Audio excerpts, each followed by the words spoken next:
Serge is Armenian. Like most Armenians around the world, he wasn't born in Armenia.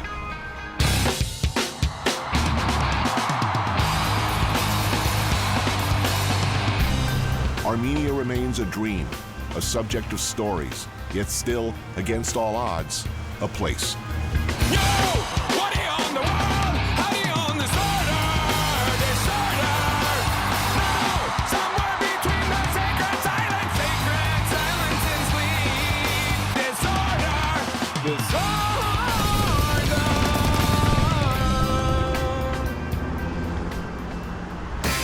I took a walk through this beautiful world, felt the cool rain on my shoulder, found something good in this beautiful world. I felt the rain getting colder. Sha-la-la-la-la, sha-la-la-la-la-la, sha-la-la-la-la, sha-la-la-la-la-la.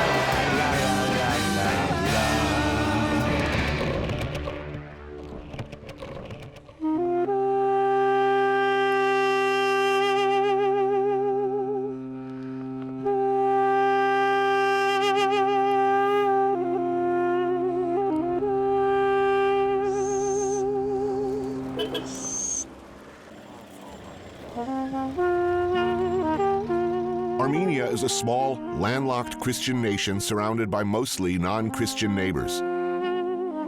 Azerbaijan over there, Iran down there, and Turkey right there.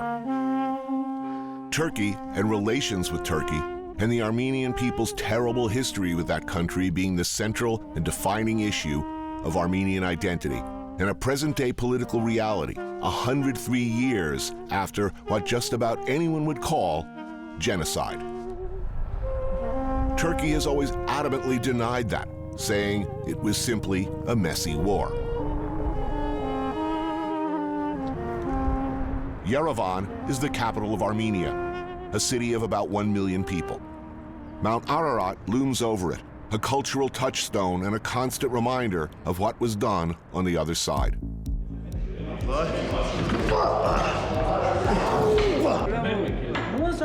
Think of Armenia, and chances are you think instead of an Armenian. Maybe someone you know, or maybe someone on TV. These guys, for instance, famous Armenians. We needed an Armenian. I needed an Armenian to push me over the edge, help me find a window, a lens with which to look at a country which, for some reason, I'd managed to not visit on my travels. Then this guy reached out, Serge Tankian, frontman for the Armenian-American band System of a Down. And the whole thing started to fall into place. Serge first visited Armenia 17 years ago.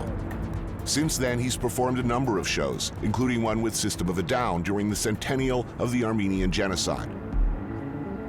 We meet up at Dol Mama, his favorite restaurant in Yerevan, and right away, I identify a potential problem. Well, my first question is, I understand you're a pescatarian? Yeah. Yeah. How does one... You're like, what the fuck are you doing? This is a landlocked country in the heart of, like, meat on a stick zone. Yeah. Well, I'm interested to see how you navigate your way through this week. Yeah. Well, we've got amazing trout and lots of great veggies. Yeah. I'm just busting your balls. Of course you are. Of course you are. So, how Armenian are you? I mean... That's a really good question. You were born in... I was born in Beirut, grew up in LA. I'm Armenian by culture. Both my parents are Armenian. My grandparents, ended up in Syria and Lebanon because of the genocide. Mm-hmm. And how Armenian am I? That's a really good question, man. Majority of Armenians that live in the diaspora didn't voluntarily migrate. Mm-hmm. You know, they were forced migrations, pogroms, and after the genocide, so they ended up in the Middle East and Europe and different parts of the world. So we have this kind of feeling of being kicked out.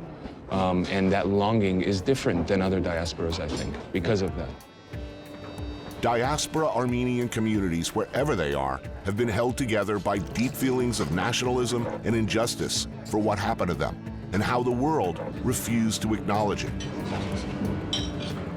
Dol Mama specializes in modern versions of Armenian classic dishes. hashlama, a braised lamb shank served with rice pilaf. It's a big little snack. That is a Big lung. leg of lamb. Little guy, yes? Yeah. Wow. It's pretty too. So Monty's like, my grandmother used to make it, but it looks completely different than this, because this is vegetarian Monty. They're like little boats with spices and onions. You probably thank Genghis Khan for this. The dumplings. He made it happen. He took all the manuscripts, killed 1 million people, but brought But he the left you dumplings. He left me, yeah. That's awesome. Yeah, this is what my soul needed. Good. What was it like coming back the first time? And how old were you and what was it like? I had a mystical connection because I had never been to Armenia, and we had only read about it in books, per se, you know? Armenia, modern Armenia is different, you know, than what I had thought of, you know? Because it's thriving, it's young, you know, it's got a lot of interesting dynamics. And I remember first time I flew back to LA, the feeling that I got getting out of the plane is, why am I back here? Like, it was a weird thing where it's this inescapable feeling of kind of the land having some kind of pull on your blood or something like that, genealogy. I don't know what it is. Do you think that Armenia looks to the West for anything? Yes, definitely. I think, you know, culturally, Armenia is very European. Culturally. Culturally. But Politically, it's very much tied into Russia. Not just as an ex-Soviet republic, but there's a lot of economic investment from Russia. And Russia, obviously, based on the last 2 world wars, is extremely, what's the word? They're very afraid of their borders, let's say, you know? yes, They're, you know, they are acutely sensitive to particularly this area.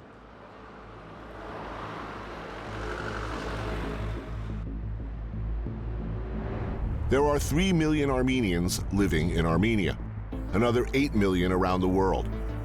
Ever since the genocide, it's been a long existential struggle for survival.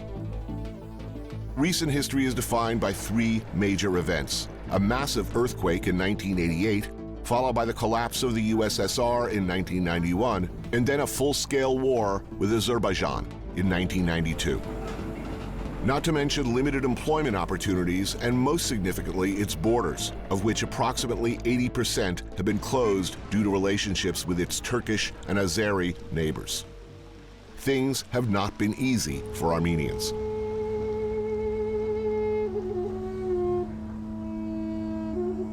On a hillside overlooking Yerevan sits a sprawling memorial to the genocide of 1915. On the other side of town, another memorial, the Yerevan Cascade. Richard Giragosian is an American-born professor and political analyst who now lives here in Armenia. How many were lost during this? Most estimates historically put it around 1.5 million. It's a lot of people. Especially a lot of people when we look at the per capita, when we look at the impact this had. So, what happened? In the early 20th century, what was historically Western Armenia was under the control of the Ottoman Empire, present-day Turkey. Justifying their actions by the widely held sentiment that Christian Armenians would align themselves with a hostile and also Christian Russia, then undergoing its second revolution and threatening their borders, the Turks rounded up Armenian intellectuals and summarily executed them. Military and police units were dispatched to the countryside to drive out Armenians from their villages. They hanged local leaders in the town squares, burned churches, destroyed manuscripts, then marched anyone left towards the Syrian desert, deliberately starving them along the way. Those who survived scattered across the globe. They formed large and vibrant communities that survive today. They never forgot the past and who and what had pushed them from their homeland.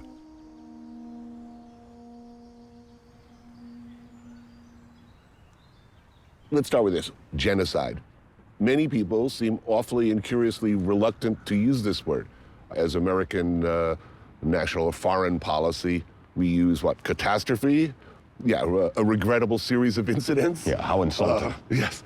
But I mean, it seems to me, just as a casual observer, anytime a state actor or organization makes a concerted and organized effort to eradicate any ethnic or national group, that's genocide, right? Yes. What's important, though, however, is this is our defining issue. This is the unifying issue, and it's probably in many ways the only defining issue, both good and bad. For Armenians, both diaspora and living here. Yes. It's the fact that, yes, my grandfather's a survivor, every family's touched, but it's not the personal, it's also the political. If Turkey wasn't so adamant about denying the historical accuracy, this is what makes it a living issue, a present issue. Going forward, do you think there will be some kind of reconciliation? Well, I'm a little more positive. This is now the turning point. Armenia looking to normalize relations with Turkey, not because of the genocide, but despite the genocide. Do you have any expectation of fruitful negotiations with Erdogan? It seems to me that things have kind of taken a downward turn. They have, but it was never supposed to be that easy or that quick. We also need to go beyond victimization and to take more pride in survival.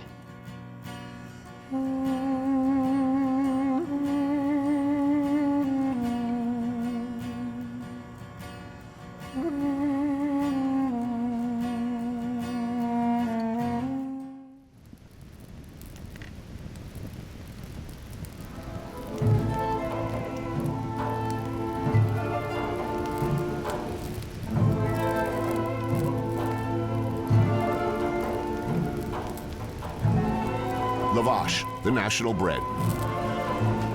An ever-present feature on the Armenian table and a part of everyday life. Baked on a tonir, or underground clay oven, its preparation is passed down from generation to generation.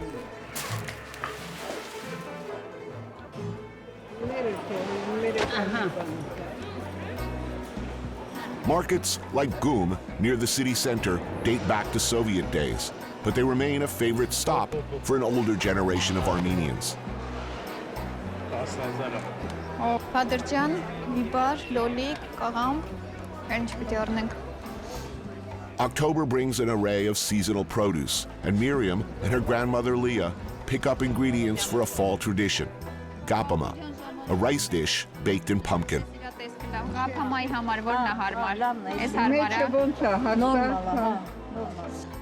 The top of the pumpkin is removed, and the seeds and pulp are scraped out. Dried fruit, almonds, and honey are mixed with rice and baked inside. Incredible.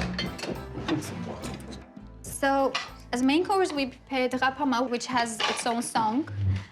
Serge. Yes. Usually, when you bring in the dish, you sing it. We don't cook it very often, but it's an autumn meal. We have some pickles there. We have Armenian cheese there, and I'm gonna serve Armenian bread. And this looks like hummus. It is Yes, hummus. it is absolutely. Hummus and mutaba. Yeah, and it's not Armenian. This is mutaba, yeah. We're not laying any claims that they're Armenian, but many Western Armenian families grow up with this on the table as well. Miriam, her mother and grandmother were all born here in Yerevan. Her husband, Nazareth, and his family are more typical of the diaspora Armenians. His mom, Nar, was born in Beirut, Nazareth in Toronto. What language will your children speak? And where will they live? Here? Yeah, here. No hesitation. That's willing, the yeah. easy question to answer. But, I mean, I think the two of us would like them to grow up being equally comfortable with Armenian, Russian, and English. Yep. All three languages are very, very important for anyone growing up in Armenia. Yeah, I mean, they are the two largest Armenian diasporas, Russia and America, so. How many years as part of the Soviet Union? 70 years more, since 1921, more or less, until 1991, so 70 years. But what remains of those times? Հարցնում են սովետական ժամանակներից ձեր կարծիքով Հայաստանում հիմա ինչն է մնացել։ Գիտեք, առաջ բարյացական վերաբերմունքը մարդկանց այդ շատ է կողմնակի մարդկանցից։ Հիմա վերաբերմունքը փոխվել է եւ բոլորը դարել են ինդիվիդուալիստներ։ You sound wistful about the old days? Are things better now or worse? Դժվար է ասել լավ է թե վատ է, որովհետև կար եւ լավը եւ վատը։ When Armenia was swallowed up by the Soviet Union in 1922, it became the Armenian Soviet Socialist Republic. With that came purges and paranoia, but also a rapid industrialization, the evidence of which is still seen today in the abandoned factories and workers' blocks of another time. And a Soviet mentality and sizable Russian presence still hang over the country like a dead weight. No matter how you felt about Soviet rule, the transition was a rough one. After the collapse of the USSR in 1991, Armenia suffered terrible food shortages and a ruined electrical grid that allowed only a couple of hours of power a day, if you were lucky. The worst of those years would be 1992 to 1994. Right. But then a few years after 94 as well. There was a lot of pilferage in the beginning. There was a lot of those dark, dark days. I'm the generation who literally learned alphabet with a candlelight. Back then we had only 2 hours, maybe. Mom's school was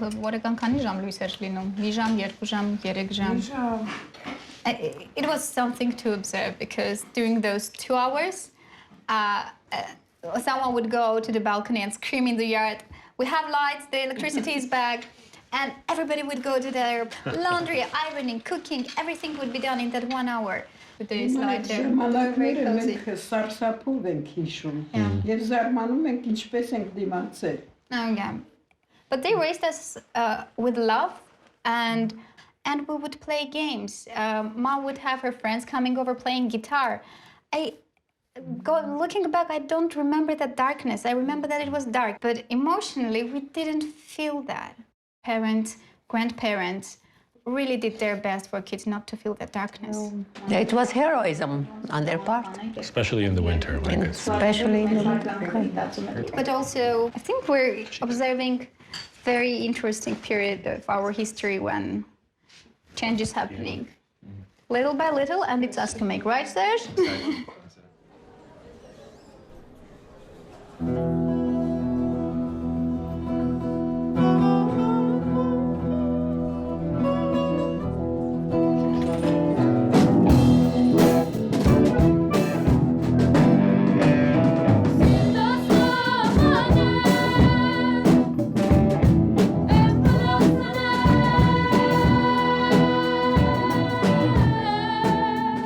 Center is an after-school program for kids. You get to pick your course of study, be it art, technology, creative writing, whatever. There are no grades, no mandatory course requirements, and upwards of 14,000 kids are enrolled at 4 locations across Armenia. It's free, an entirely non-profit, privately funded venture, an investment in the youth of a young country.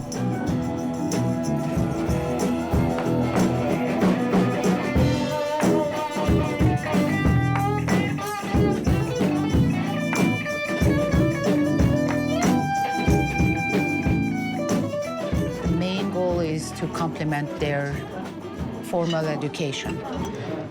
The curriculum is not mandatory. You pick what you want. You can pick music, graphic design, 3D modeling, or programming, game, whatever, photography, robotics. The managing director, Marilu Papazian, and her husband Pegor are 2 former members of the Armenian diaspora. Both extraordinary, but not unusual in the new Armenia. They're not expats, but repats, people who, though not born here, have chosen to come home and help build a nation. We grew up together in Beirut, then moved to the States, and the reason we moved was because of the Armenian thing. Our kid was growing up, so we told our friends we're going to move, we need him to go to Armenian school, so they said, "You're going to Armenia?" I said, "No, Glendale, California." But eventually we did move here 12 years ago. Living in Glendale and keeping always saying you have to keep your identity was strange. And every time coming up with stories for the kids. You have to love your country, you're Armenian, you have to speak Armenian. Whereas once you're here, you just forget all about that, and it's more about being a good person, you know, having ambitions, all of that, and the Armenianness part, you can let that happen naturally. Apricot vodka is a good start to a meal. Guyane is a local favorite, a restaurant operating out of what was once a private home. Something of a throwback to Soviet days, like the Cuban paladars, when private enterprise, not to mention the spending of money on entertainment, could be frowned on, and privacy was at a premium. Trout wrapped and baked in lavash. This is not light cooking.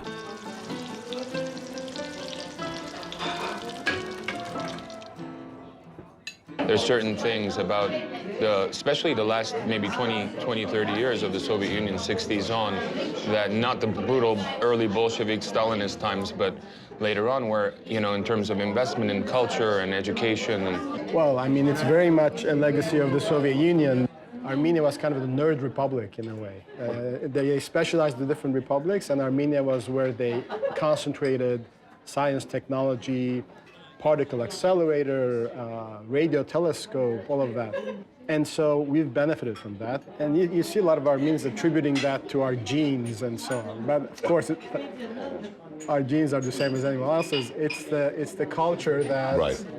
You know, you take the good with the bad, and the good is we're a cerebral nation in a way. That's how we grew up. We like chess, we're nerds.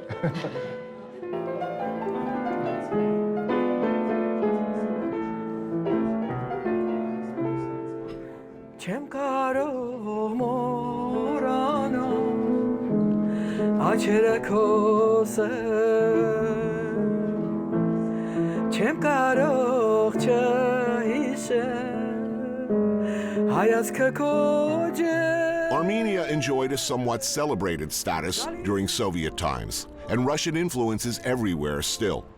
Chess is taught in public schools, a basic life skill. It's probably the fact that Armenia was such a powerhouse of smart, highly educated brainiacs with strong backgrounds in engineering, math, rocketry, and technology. A veritable Silicon Valley of the Caucasus that largely spared them the worst of Soviet rule. And also perhaps the reason that it continues to be a leader in IT. I meet a few members from the tech community at a local brewery in Yerevan. Arthur, an industry writer. Harot, a software engineer. And Ruben, a cybersecurity consultant. So what are you making? What is coming of this? IT is a big, that's a big house. So websites, web-based stuff, and chip design, we're all over the place actually. But this comes from the old times, you know, like in Soviet times, what happened is they manufactured chips, lots of electronic stuff for, I heard for Soviet submarines. But actually it was an issue of success story in the Soviet time. I mean, you can have a success story if you were a Communist Party official or if you were doing science, or perhaps artist, and that's it. And the science was the most clean career. I mean, right. You were not compromising your own beliefs and you were doing something good. If you were to imagine the perfect business or the most efficient export for a landlocked nation with most of its borders closed, it would be information technology, right? Or to put it simply, brains. They teach chess in school? Yeah. In school? Yeah. Starting at what age? I think third grade. My son hates it. He's a fourth grader. Second grade. So everybody plays chess, or was? Yeah, you kind of. That already is a very different. I have a ranking actually. Really, I didn't know. Come on. Slow down, but still. But that's a very different mentality than most places. We have actually, my mom took me to chess class. It was not because of the country, like a super nation in chess or something. Just she wanted to take me in some place where like I can develop my brains. But actually, there's a quick answer. When you are being oppressed during your history, knowledge is something that cannot be taken off you. Anything can happen. Soviet Union can collapse. There can be pogroms. There can be emigration. They can take your home. They can take your fortune. But knowledge and skill is something that remains with you for all of the time. And that's why Armenians are investing in education, in knowledge, in skill, to invest in development of a child. all of us are children that were invested in. The knowledge is something that you always keep with you. I think this explains a lot.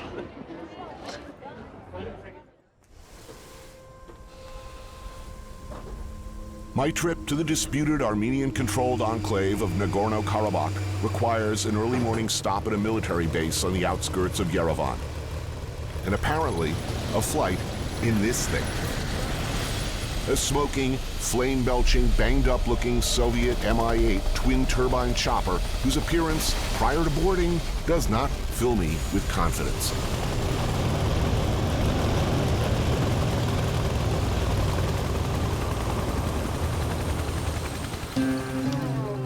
But once up in the air, it takes me over crags and peaks and steppes across the internationally recognized border with Azerbaijan to what the Armenians call Artsakh, an isolated pocket surrounded on all sides by Azeris. Whose mountains these are is a subject of contention and conflict, to say the least. When the borders of the South Caucasus were drawn by the Russian conquerors some 200 years ago, a strong Russian presence kept ethnic and religious rivalries in check. But whenever disorder hit Russia, war has broken out here, most recently after the fall of the USSR. The brutal conflict went largely ignored internationally. As with any war, particularly wars with an ethnic or religious component over territory, it was ugly, murderous, and with atrocities committed by both sides. 1992 was a turning point. The Armenians organized and created their own army, and surprising everyone, pushed through and took full control of Karabakh and the surrounding areas. These buffer zones are ethnically Azeri and bitterly contested and the subject of continuing dispute. There are still violent confrontations, the latest being a 4-day battle in the spring of 2016. Russia's role in the conflict is suspiciously cynical. They actively arm, support, and advise both sides, as it appears in their interest that there be no lasting resolution.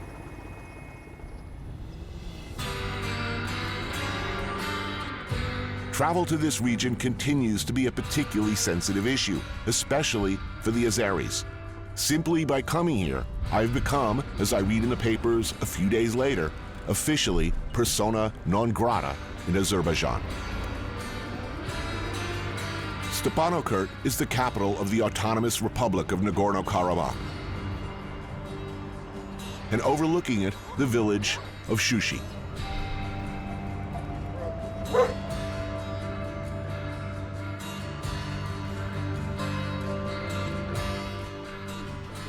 Shingalo Hats is a specialty of the region. This lavash bread is stuffed with greens and onions before being toasted atop a cast iron sheet.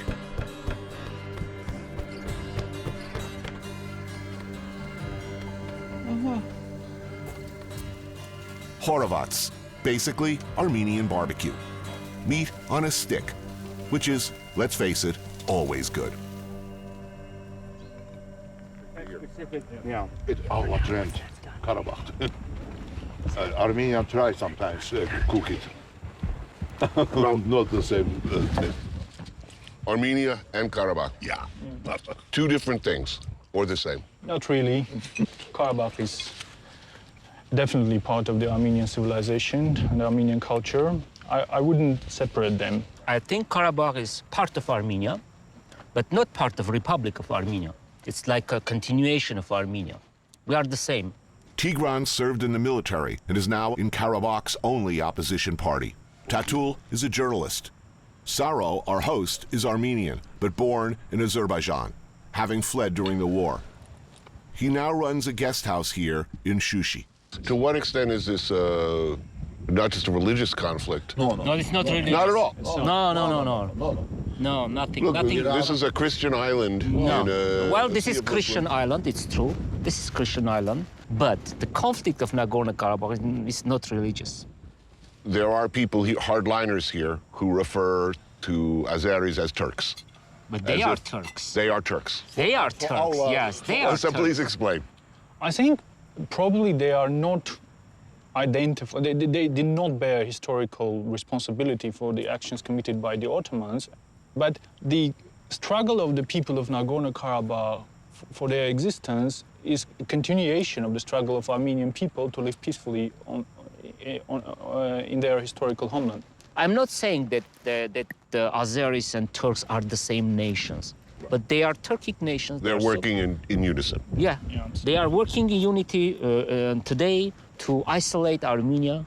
Do you think there's a sense that when people look at this conflict, they look back and they say, this is what could happen in the future? Yeah, absolutely. It is absolutely an existential conflict. If we lose, we know that we will be destroyed. Who will help? Who cares? Support. Who will support you if things once again get ugly? What do you think the future? No one. What do you No think? one. No We. one. I think there is a clear understanding in Armenian society that we can only rely on ourselves. But another reality is we are paying very, very high price. Since 1994, Armenians and Karabakh sides lost about 3,000 soldiers. We are losing our 18, 20 years old sons, you know.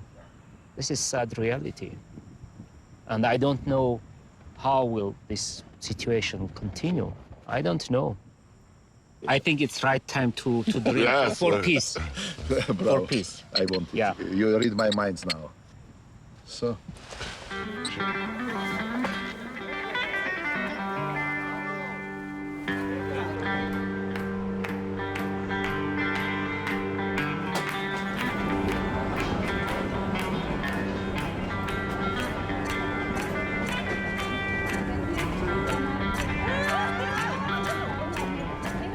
It's a 3.5-hour train ride from the capital to Gimry, Armenia's second largest city.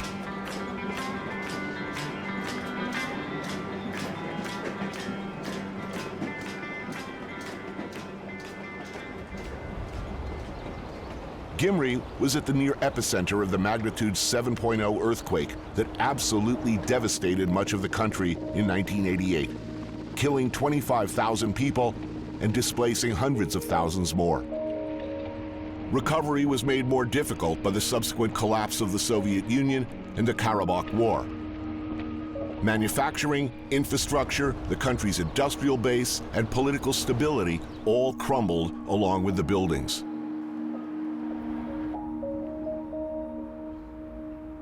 A cemetery on the way into town gives you a powerful reminder of how many died. One tombstone after another, all dating back to the same year.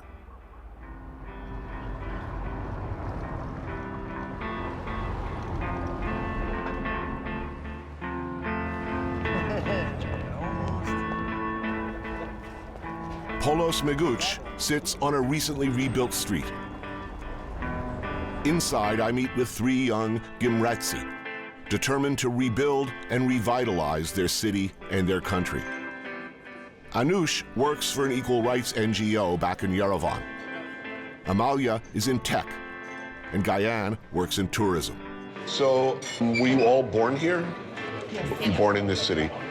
But 2 of you live here. Who doesn't live here? Who? I'm living in Yerevan. You live in Yerevan now. I have lived in Yerevan for 4 years, and that's the beauty of my story. Then I came back.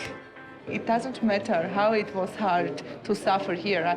Me, my family, my father, we never fought to leave the city. And that's why for me, Gimry history is divided into 2 parts. Like before earthquake, the nice story I heard from my parents, and after the earthquake, the difficulties and hard times we had, but also the renaissance, that now the city is changing because the generation is changing. This is chanakh. This is some typical soup. Yes. Oxtail. Yeah. Oxtail soup, yeah. It should be a little spicy. Good. Yeah. And this is liver and heart. Yes. Yes. Delicious. With tomato and oil. What's this dish called? I mean, I know what it is. It's a sheep's head, but Yeah. This is called called kalla in the Kalla. local language. Kalla. When I was kid, I remember my father not only went to restaurant with kalla, but he brought to home for us. Oh, yeah? And I was afraid. I was afraid of their teeth. Yeah. Actually, that's the, you got the good part there. Yeah. Yeah. So let me ask this.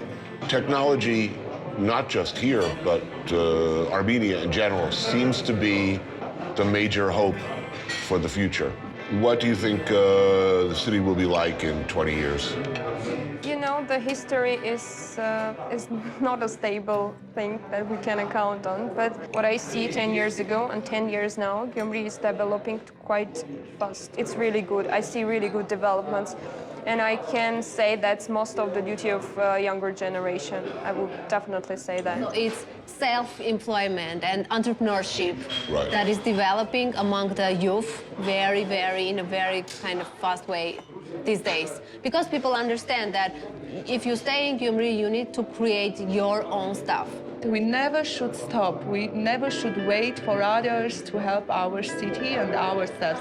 We should think, we should create, we should use our strong sides and to move forward.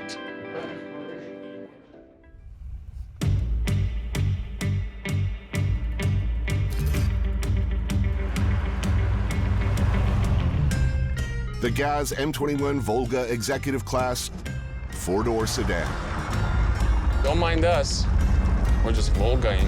The ultimate in Soviet driving luxury. Corinthian leather. Nice. Yeah.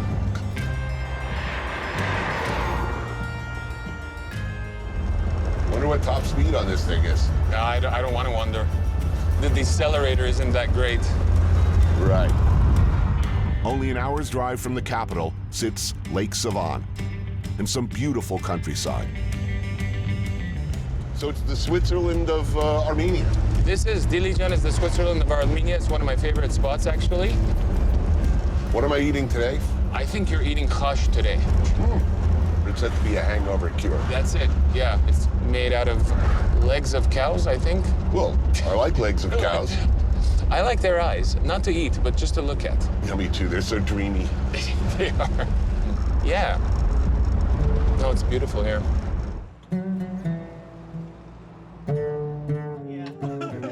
Cheers, thank you. Awesome. Well said, Mr. Mother. Yeah, thanks. They're cold. Yeah. I'm offering it short, but it has like, I want to do it for Armenia, for the hosts, and for the khash makers. Okay. So, 3 in 1.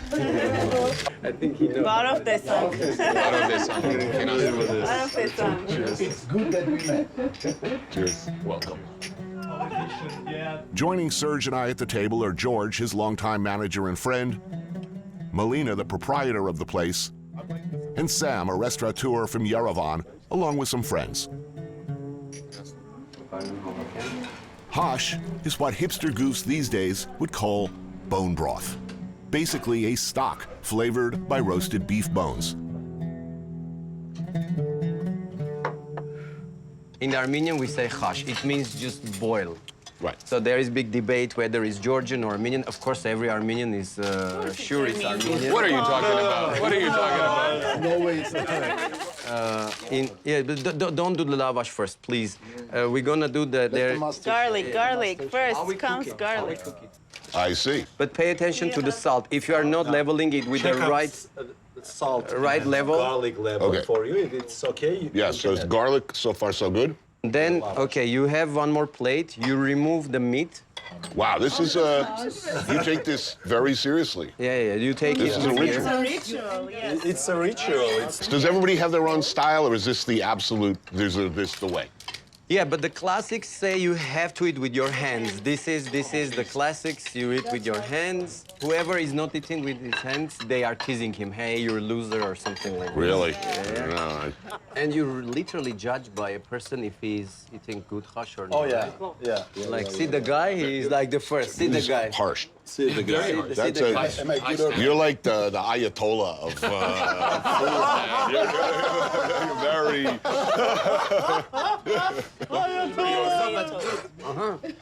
Yes, you may. Are you ready? Okay. We have a saying, when we first come to a house, to a place that hosts us, we say, vodka tcherov lini, which literally means, let my feet bring luck to this home.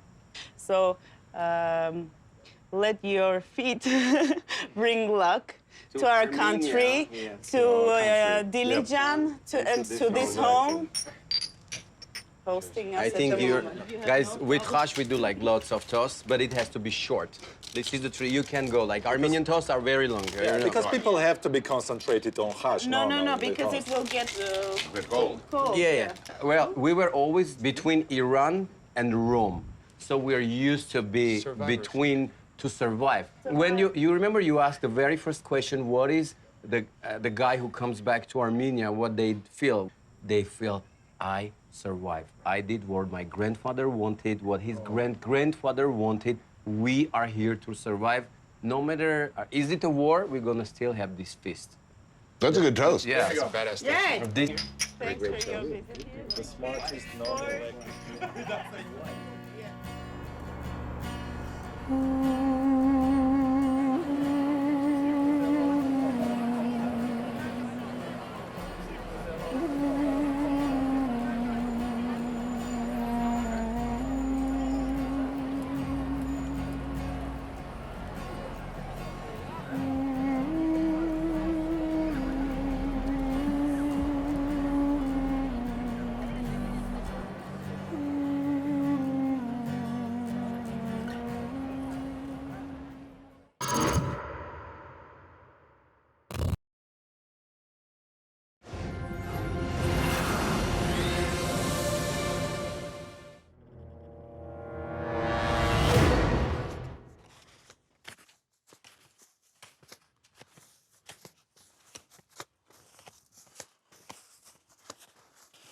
I have a block of cheese in my colon, the size of a grapefruit. Tony, come on. Don't be grumpy. Bitch. Oh, Jesus. Sometimes I don't understand you. I'm so hungover, I just want to crawl into the bushes and die. Seriously? No, I hate this. Are we there yet? No, the chalet is maybe like, I don't know, half hour? Oh. Okay. Oh. It's amazing. Worst episode ever. I took a walk through this beautiful world. Felt the cool rain on my shoulder. Found something good in this beautiful world. I felt the rain getting colder.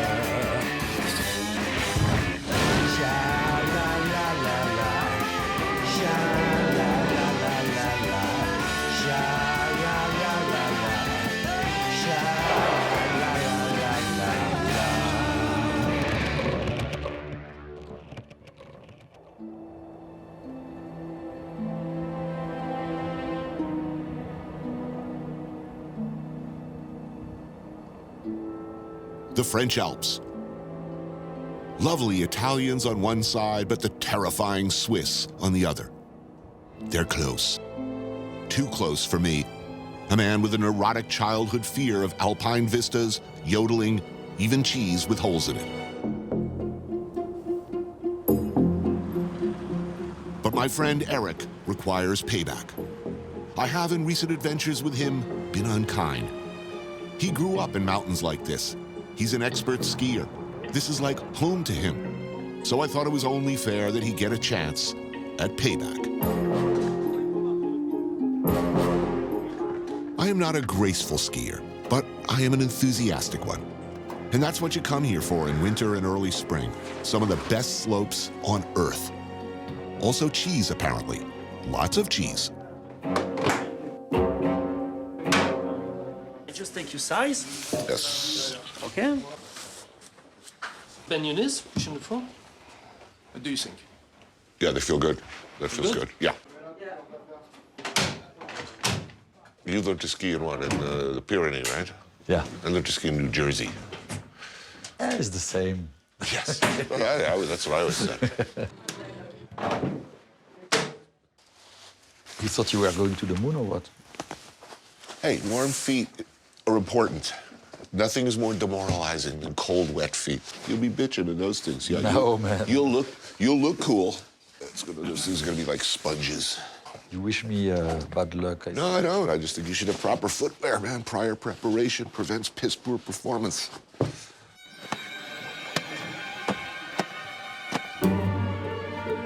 Ski log, day 1. Conditions are not ideal. It's thick powder and 0 visibility. Plus, I haven't skied in years, so it hurts bad.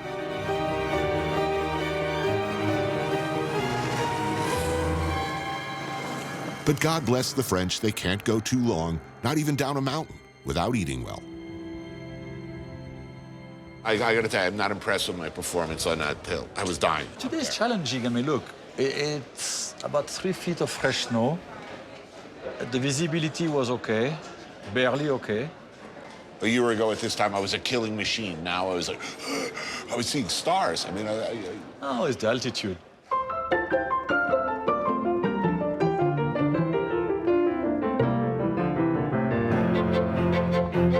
3 gras poêlés pour 2. Côte de veau. And Côte de veau. And some extravagantly fantastic red wine. We blow up the budget. Kill them. Kill it? Okay. Kill them. Okay, hold on. Definitely the 66 Latour. How much is it? Is it expensive enough? Yeah. Oh, yeah. They're gonna love you. We deserve it.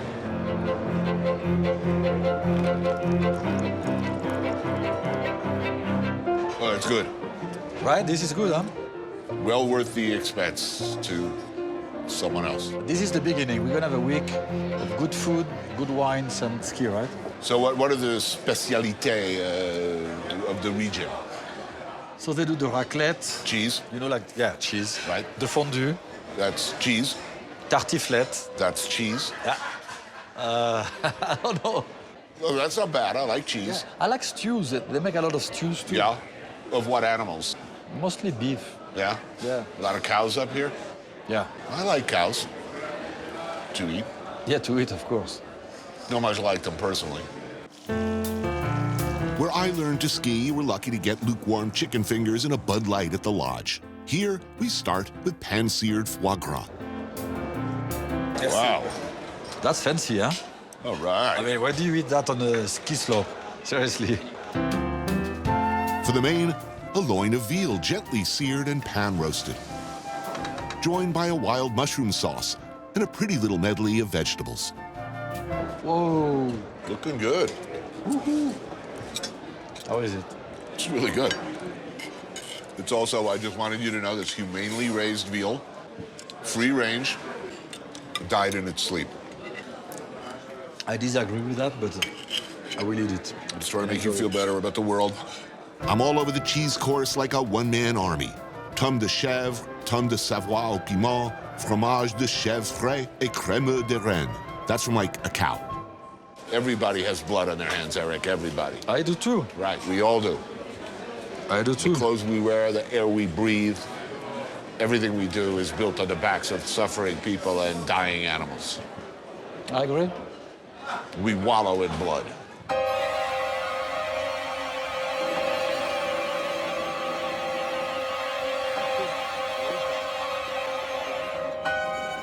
Ski log, day 2. Yesterday, Chef Repair showed no mercy on the mountain. Today, conditions are more to my liking. A small wager might have been made. Loser might have to eat at Johnny Rockets. Today, it is on. Ready? Yeah.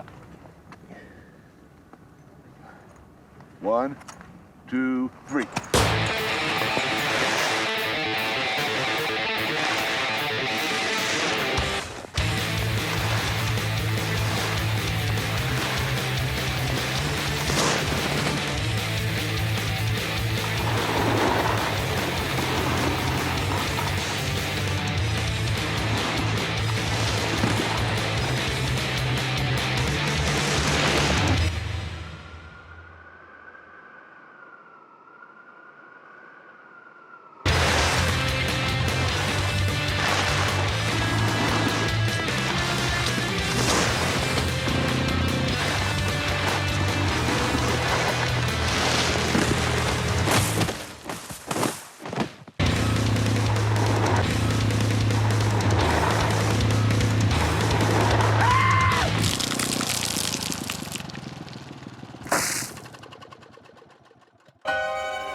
The title for your biography, for your biopic, 32 Yolks, The Revenge, or whatever we're calling it, 64 Yolks, or for a few yolks more. No, that'll be the sequel. A fistful of yolks. Okay, that's what we'll call it. We have to change it to one more manly title. It's 32 yolks is okay. Now it's becoming your book. You're changing, you decide. Welcome to Hollywood, my friend. The Crèmerie, a special place at the bottom of the mountain. Croûte with morel and cream, lots of cream. I didn't expect that. That's really good. Yeah. I'm eating bread and mushrooms, bread, cheese. There's no meat in this. No, it's no meat. I'm like practically like Gandhi at this point.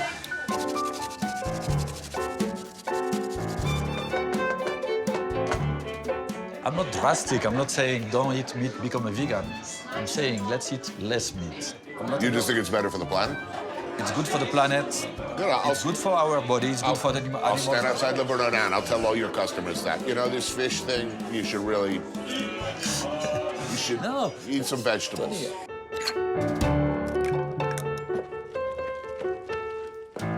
Bovine flatulence is a major source of carbon dioxide. Yes. It's the biggest one in the world. No, not the biggest one in the world. Yes, Bovine flatulence? Yes. Bigger than cars, bigger than anything else. See, this is why we should eat meat. We're saving the planet. We're going to kill these things. They're ripping a hole in the ozone layer. Listen, it stinks. You are a lost case. J'espère que vous avez encore faim parce que la suite... Ah oui, c'est sérieux? C'est sérieux. She said she hopes you're very hungry because what's coming, it's serious. Farcen. I think that means cannonball of goodness in French because it's a big, heavy, albeit thoroughly delicious loaf of potato, bacon, dried fruit, and cream, slowly steamed in a bain-marie. This meal is a foreshadowing of the kind of light spa food that will become a regular feature of our time in the Alps. Whoa. Whoa. We have to finish that. It's like a volcano. Christ, look at this. You can put dry apricots or plums as well. So it's a bit sweet and salty. Good. It's very good. It's really good. You put that on Man versus Food, food wins. Can Eric Ribert eat the entire Farcen in 1 hour? If you could save the world, could you eat that? No, you can save a puppy. Could you eat that? To save a puppy? Yeah. The whole thing. You'd eat the whole thing to save a puppy? Yeah.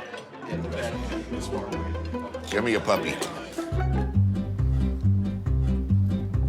Vous êtes passé dans ma rue, chevauchant votre deux roues. En moins d'une seconde, vous avez disparu. Oui, peu ou prou. Ah, nature. The rustic charms of the farm. Proximity to one's ingredients. The smell of fresh grass, manure, livestock. I love it. No, actually, that's Eric. I didn't mean to be presumptuous, but last night after dinner, I went back to my room and I whipped up a little pâté for us. Yes, of course. I thought the croûtes came out pretty well, don't you think? Yeah. I mean, not bad for a little microwave in my room. Because I know you're a man of expensive tastes. I foraged for truffles this morning. I rented a truffle-seeking pig. I managed to dig this guy up. It's pretty nice. Want to do the honors? Yeah. Wow, look at that knife work. You should be a chef. A nice cheese selection from this very farm. Yes, I guess. A process that we will be helping along today. I'm excited about that. It's an experience. I mean, everything is an experience today. So is a colonoscopy, but... So you ever milked a cow before? I love going to the farm when I was a kid. Yeah? They had 20 cows. In the farming community in which you grew up, did kids at school ever brag about sort of, I don't know how you describe this for a family audience, but inappropriate contact with with farm animals? Really? Never? No. So if I made like a grass smoothie and poured it on your crotch, I think it would be pretty funny. If no one was watching. Yeah, no one is watching. This scene is gone. This scene doesn't exist.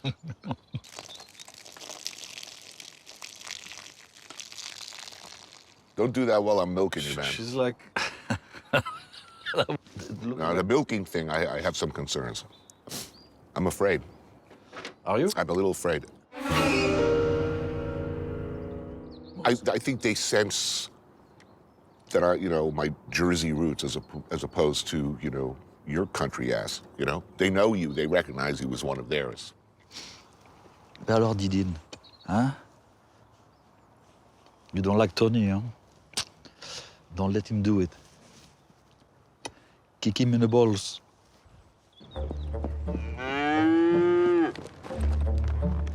I give you $1,000 cash if you can get some milk out of this cow. You'll give me $1,000. Okay, now we're talking, my friend. Yeah. Show me how it's done, farm boy. Oh, he's gonna show us. Okay. Okay, I can do that. You see how he does? I think so. Okay? Okay. You first. Okay. Oh, there you go. We should be playing like some 70s music, Okay, save some for me. Come on, man. That's my $1,000 going in that pail. Okay, your turn. All right. Watch how it's done. Yeah, cheese up. Go ahead. Okay. Oh, it's soft. Hey, what's that called? It's called $1,000, my friend. Oh, that's strangely satisfying. So that's my grand. I feel like a champion. You don't want to do a goat, huh? So to speak. I mean, yes. I think we learned something here today. Yeah, do it quickly.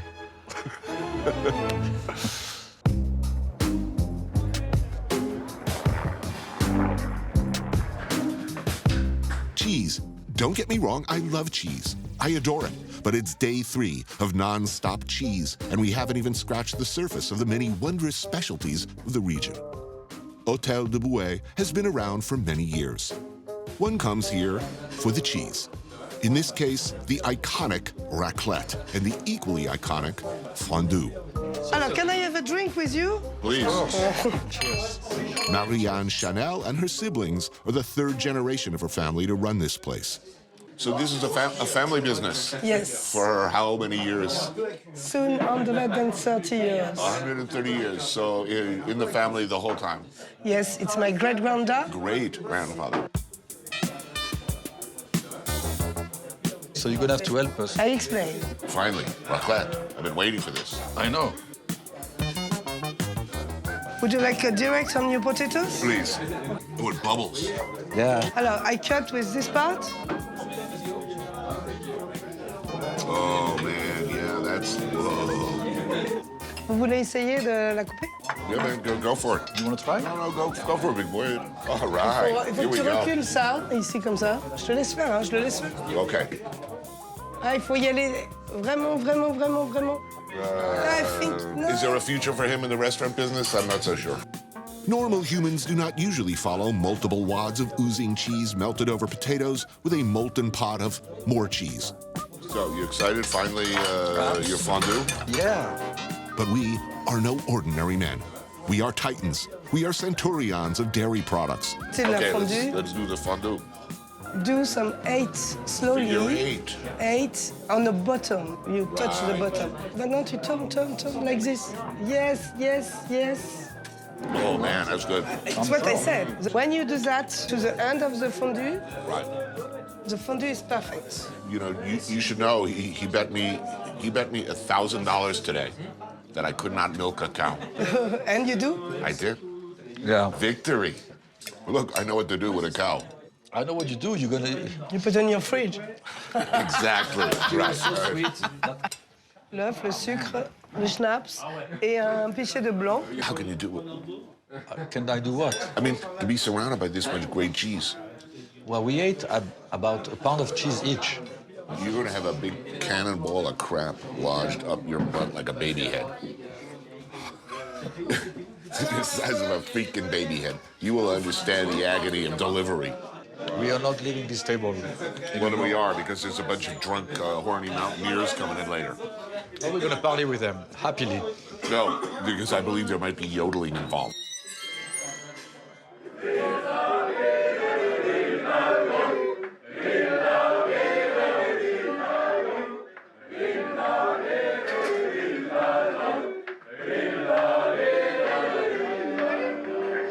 my God. I'm not worried about it. I'll be fine. Alors, je viens avec beaucoup de choses là du coup. Hein. Ouais, mais on y va. Oh, whoa, whoa, watch this. Okay, here goes the egg. Crumble un peu. Oh, now we're getting serious. Du sucre? Ouais. This is a Kirsch Haute-Savoie. I try? Yeah. Oh man, that's good. It's different, huh? Yeah. Totally. Oh, pichet.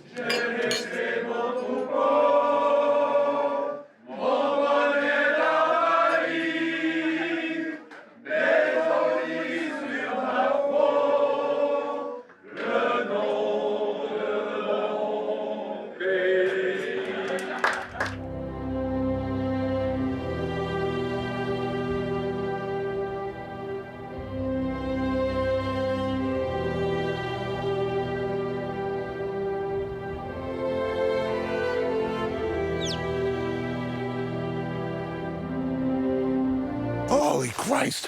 What? Oh. It's flat. We haven't started yet. Why do people do this? You do that to stay in shape, to enjoy nature. This is not a sport. That's a sport, man. This is a death sentence. We came from New York. Look at the difference. It's so peaceful. You gonna go do this in Central Park? Yeah, you can do that Snows. in Central Park. Yeah. But why would you? For fun. This is for fun. We're doing that for fun, Tony. This is fun like chlamydia is fun. We haven't even started to go up. Okay, now that's the real exercise. Ah, hell.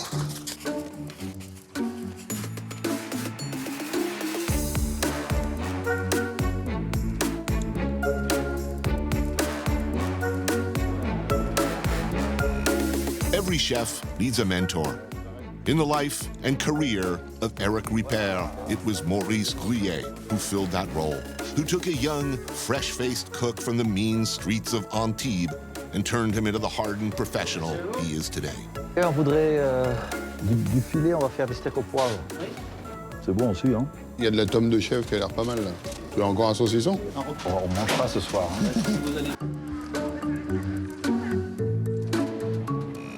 Hey, je pense assassiner Tony. Ce soir serait parfait. Comment veux-tu t'y prendre? On pourrait l'empoisonner. Nous devrons faire attention de ne rien manger. Peut-être que tu as raison. Ce serait plus facile de lui trancher la gorge. Mais que fait-on du sang? On installe des sacs en plastique avant de l'égorger. Ou on le jette de la falaise. Ah, super idée. Merci.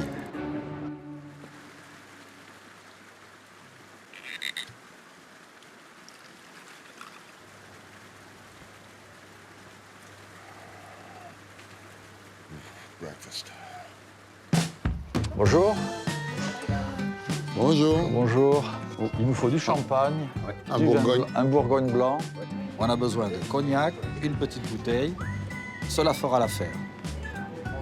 Cela complétera parfaitement l'assassinat d'un animateur d'émission télé. Donc nous avons notre cognac, champagne et le garrot. Ouais, ça va. À la santé de Satan. Qu'il règne pour l'éternité.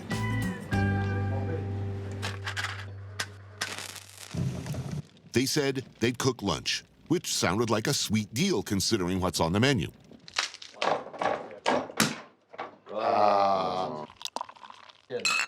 Start with heaping spoons full of the finest Osetra caviar. So, when you were for Maurice, on a scale of 1 to 10, how good are... -2. -2. And you only ended up in the kitchen because you were such a shit waiter, right? Yeah. No, but I wanted to be in the kitchen. After graduation, I was in Paris with my suitcase. I was 17 years old. And then I see that guy. Maybe some asparagus, upon which one nestles a poached egg, a freshly frothed sabayon, and an obscenely generous pile of black truffle shavings. I like a lot of sabayon. Egg on egg, man, nothing beats it. It's ridiculous. I don't know why people mistake me for you. Because they see us on TV together, we both have the white hair, and people can say, oh, I love your restaurant, it's so good, La Bernardine. La Bernardine, I love your restaurant, it's great, the fish, it's wonderful. You know what I always say? No, I always say, you know, it's can you believe all our fish is frozen? No, he does. He's not joking.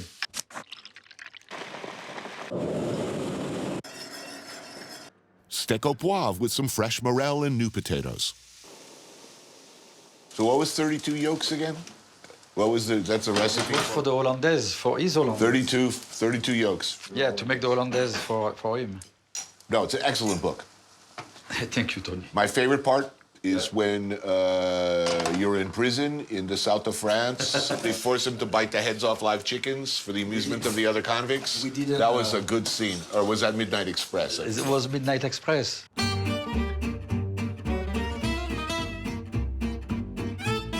How many years did you guys work together? Actually, a long time. From day one of my career to when I left to America. Very long time.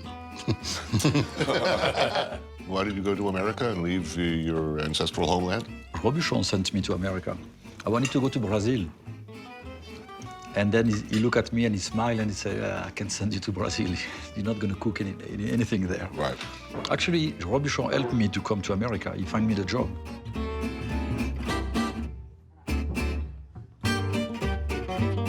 Yeah, what would you have been if you'd failed as a aspiring chef? What was your fallback position? I wanted to be a forest ranger. Forest ranger? Yeah. Why? You like nature or something? Yeah. What was it, the uniform? You like the uniform? No, the shorts, they get shorts and a little hat like Smokey the Bear.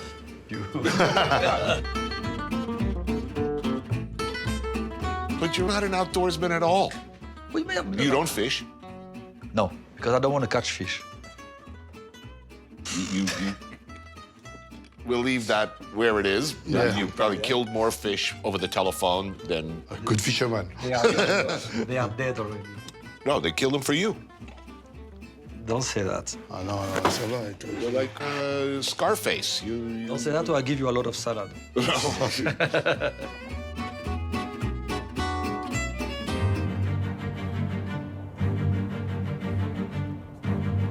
These mountains are majestic and beautiful. You can walk them, take pictures of them, you can ski down them. They can also kill you.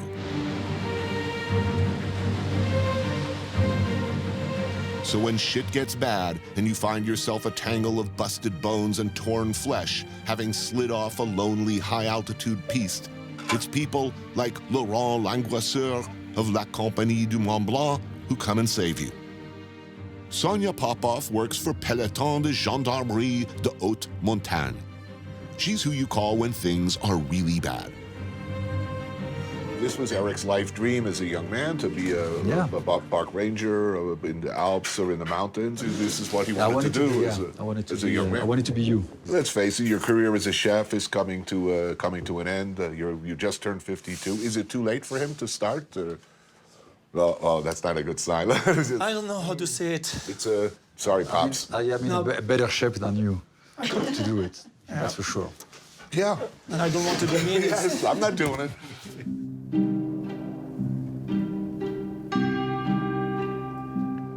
So what's the most common injury? So a lot of knee and shoulders, dislocated shoulders. Head injuries? Concussion? Concussion? Yes. I mean, I notice, you know, there's a bar here. I mean, how stupid do people get on the mountain? You will be very surprised. We see people not trained, not well equipped, following like ski tracks that get them to crevasses, glaciers, crags. Right. So if he drinks 2 bottles of Genocide and he goes off-piste and falls into a crevasse, dislocates his shoulder, breaks his knee, and why me? And has a concussion. It's a hypothetical question. Okay. So, okay, hypothermia is setting in. Your ACL and your meniscus are both completely shredded. And you're all messed up from a concussion. What is the thing I should do? Should I ski to the bottom and talk to someone? I call my cell phone? First, I call the production company and tell them we need somebody else for the rest of the show. He's such a nice guy. To answer the question, there is something today we use more and more on the people's cell phones. Oh, find my phone. Oh, I just Find my corpse. phone. You just ask the people, okay, go back to your phone. Yeah. And there's a GPS inside it, and it tells us exactly where to find you. Avalanches happen here, frequently. Laurent and his rescue squads are here to prevent them before they occur, if possible, and if not, to find you and dig you out. Allow us to demonstrate. We bury our local contact bullet under the snow. Search dogs, hopefully, will find him before he becomes a corpsicle, and our production insurance becomes unsustainably expensive.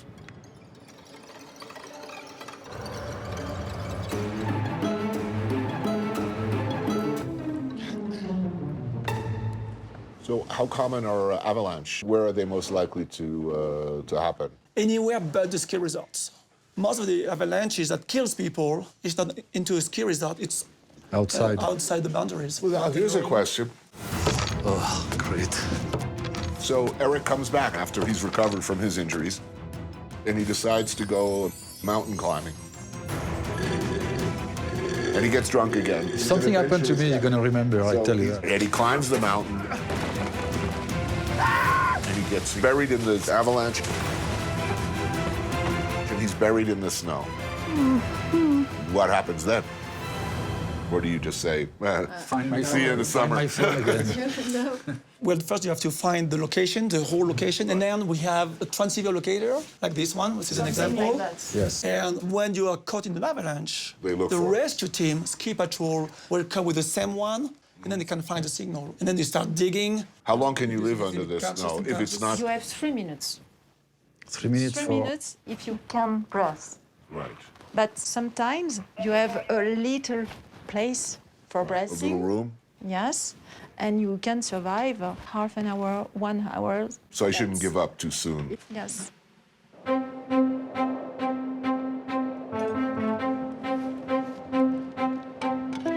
Allez, je me rapproche de la zone. Et Nounouk, on va chercher le monsieur. On va aller chercher le monsieur. Allez, en avant, cherche.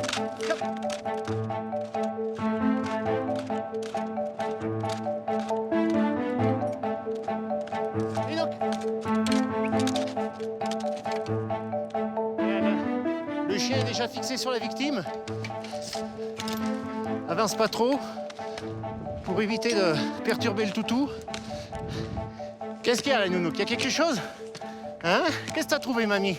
Il y a un monsieur? Hein? Qu'est-ce qu'il y a là? Ouh là là, qu'est-ce qu'il a trouvé, Nounouk? Allez, on gratte, on gratte, on gratte. Allez, gamin, on gratte. Allez, loulou, allez, allez, allez. Il faut gratter, loulou. Allez, allez, allez. Gratte, gratte, gratte. Allez, mon loulou. Oui, ça c'est beau, loulou, ça. Beau titoune, ça, ouais. Ça c'est beau, mon gamin. Ça va? Tu veux peut-être sortir? Attends, bouge pas, attends. Au travail, il a trouvé le monsieur. Il a trouvé le monsieur. La rapidité d'intervention, on a en gros 20 minutes pour intervenir. Au-delà des 20 minutes, les chances de survie de la victime décroissent énormément. Bon, la victime est indemne, donc ça va, on peut la sortir comme ça. S'il y avait une traumatologie un peu plus importante, il aurait fallu la médicaliser un peu plus correctement. Oh, ça c'est beau, ça, oui. Montrez ça, c'est beau, Titi, ça. Oh, il a trouvé le monsieur. So why did you choose such a dangerous and difficult area of medicine? I mean, you could have a nice practice in Paris, people have headaches. It's difficult to explain.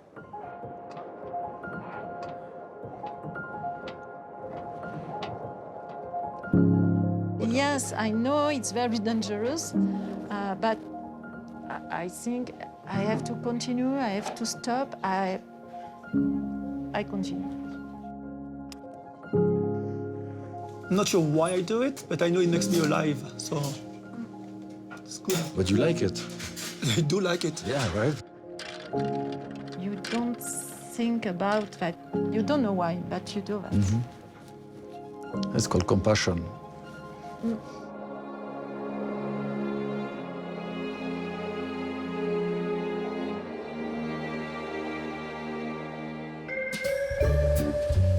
La France. I love it, and God knows I love the cheese here. but a brief respite is needed from the torrent of dairy products. Perhaps I thought a short hop across the border to Italy would be a good idea. I want pasta. Maison Rosé has a long and storied history here in the Aosta Valley. Our host, Jean-Marie Christie, grew up in the region. I love it here. I'm so happy to be in Italy. I feel a little treacherous to deny my own roots because I have zero Italian heritage, as far as I know, zero. But I just love this lifestyle, this food. It's just great. Well, cheers. All right. Cheers, guys. To Italy. Santé.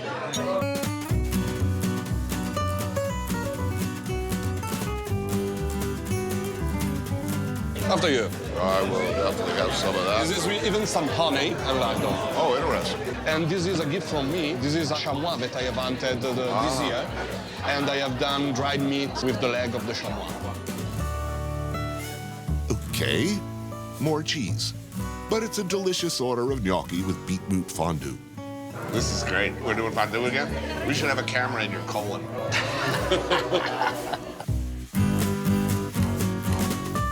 Ravioli with tomato sauce. I know you were really excited about it, right? Okay. So you like pasta? Oh, I love it. He has been whining for a week. A creamy polenta with braised beef. Okay. And this is that's exciting. carbonara, one of the best you can find in Aosta Valley. Which meat is this one? Beef. Beef. Yeah. You remember our friend, the cow? Yes, yesterday. She was cute. Did you see the connection in between her and I yesterday? Like she was... Yeah, she had her nose right in your crotch. So what is this game we're going to play today? Oh, it's called Fiole. Fiore? Fiole. This game is difficult to describe. I gather the idea is you try to hit that tiny polished stone with that stick as far as you can. I do not think I can do that. Oh, man. I can't do that. He wants to hit it as far as he can. Exactly. It's really simple. This looks hard. You have to lick the stone. Did you see? They lick the stone so it sticks to the big stone. Ooh, this one is good. Yeah. I'll tell you this, it's better than golf. So you don't love golf? I hate golf. I want to try. Okay. I want to try one time. Yeah, I want to do it one time. So I bet you $1,000. $1,000. $1,000, you can't get it across the one. I'm fine, I have nothing to lose. Well, yeah, $1,000. No.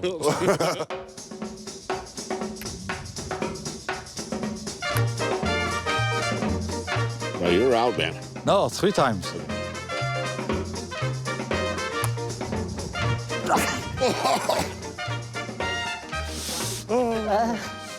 Oh, jeez.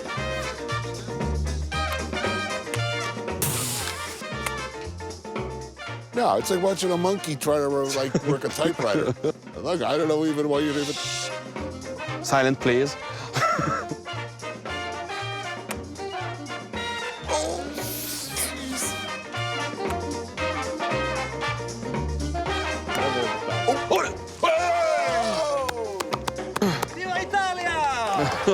Congratulations. No, man. No, it was a miracle and I'm Congratulations.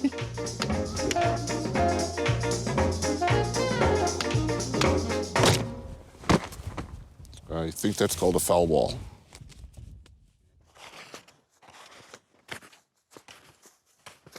You have to think positive. How lucky you are to be in the Alps on a beautiful day. I'm lucky to not actively be throwing up on myself right now.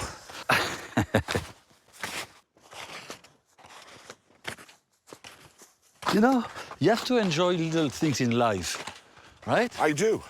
I mean, this is a special moment. I do. I will enjoy the minute I don't have to do this anymore. Oh, come on, man.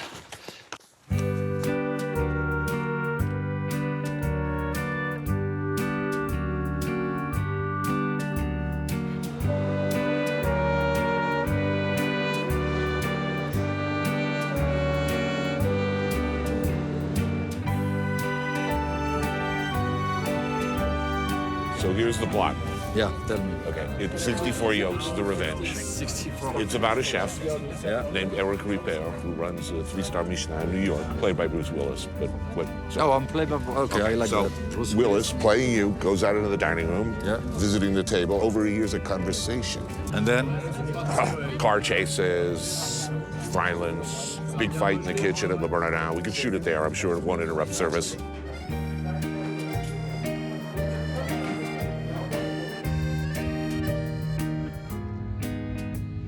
Holy cow. Oh, it's unbelievable. I mean, nothing is more beautiful than that. Come in my selfie. Oh, it's a video. Hold on. Look at him. Yeah, you should do something like that. Oh, no, I don't like this. Wow, I love it. Oh, no. Oh, jeez. No one's ever gone through? Whoa! I'm telling you, I'd feel a lot more comfortable if you hadn't had 2 portions of eggs. This is amazing.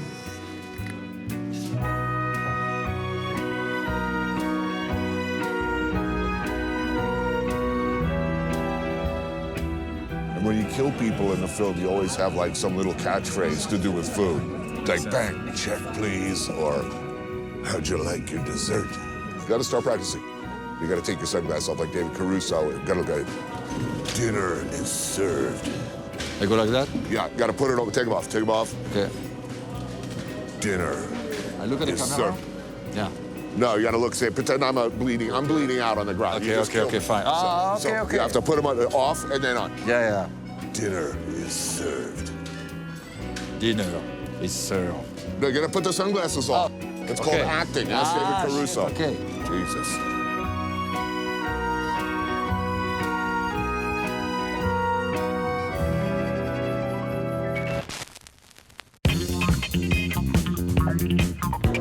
In a world where the price of dinner could be your life, one man, one chef stands alone. Ben, pick up. He just wanted to cook.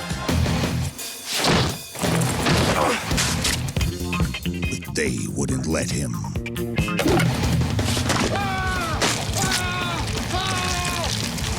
Eric Ripert is back in his own hell-raising, bone-crushing, ass-kicking true story. Dinner is served. 32 Yolks to slaughter. Not coming soon to a theater near you.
Southern Italy, the heel of the boot.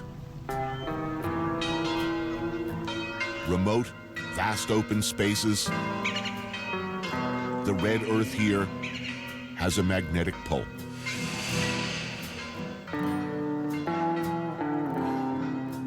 Raw, alternately charming and savage.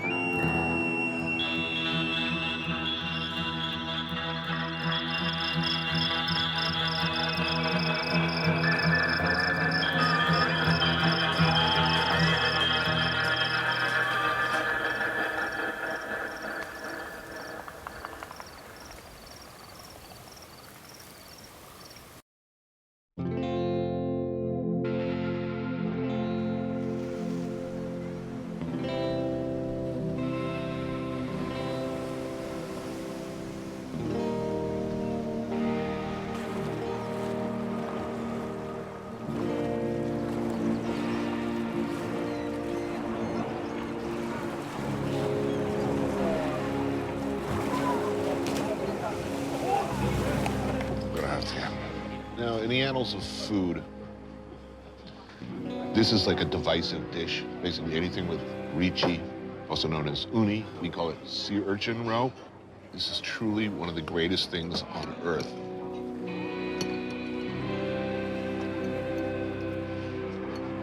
God damn.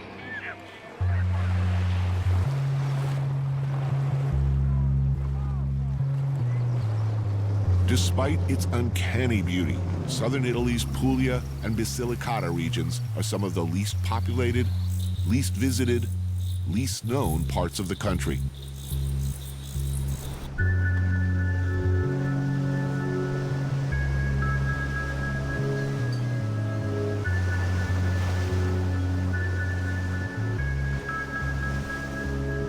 A mix of sea, hills, valleys, and rich earth.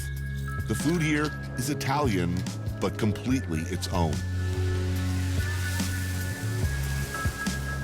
Little garlic, pepperoncino, parsley. Sea urchin, some kind of fish, fumet. Pasta, that's it. Oh, incredible.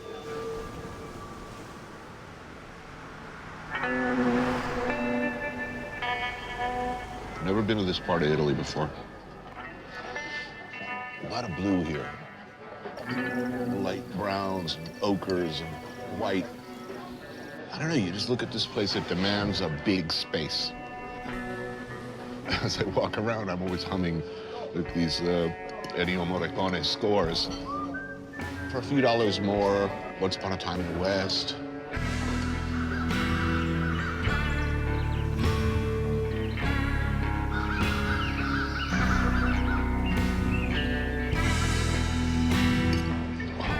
So good. Sort of miele. Makes you want to start smoking again. Oh, grazie.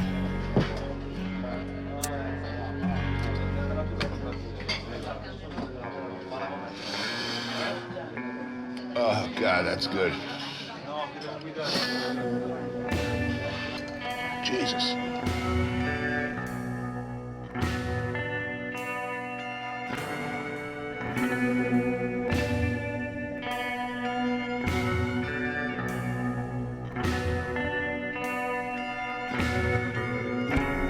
Feudal, ungovernable, it was believed once that civilization and Christianity would never reach this far south into the heel of Italy's boot.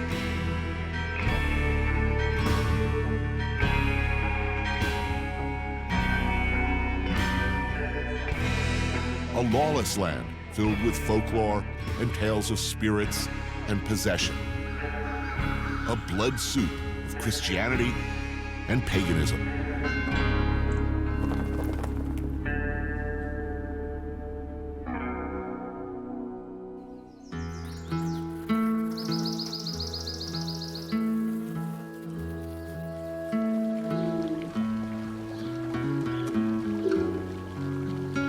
I had an extremely handsome brother, and I was like an elf.